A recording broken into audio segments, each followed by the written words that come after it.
পবিত্র কোরআনের সূরা বাকারা 2 নম্বর অধ্যায় 229 নম্বর আয়াত বলছে, এই তালাকের অনুমতি আছে 2 বার, তৃতীয়বারের পর আর হবে না।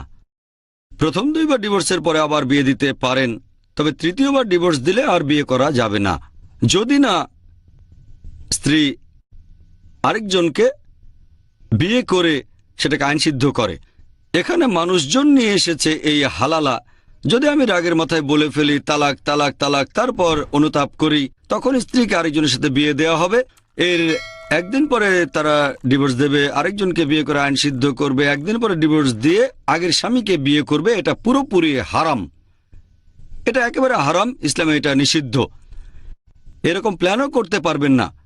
যেটা বলা হয়েছে, যদি স্বামী স্ত্রীর বিয়ে হয় তারপর ডিভোর্স দিল আবার বিয়ে করলো, এই বিয়ে করাটা ছেলে খেলা না। এটা তো পুতুলের বিয়ে না যে আপনি 2টো পুতুলের বিয়ে দিলেন, তারপর ভেঙে দিলেন, আবার বিয়ে দিলেন।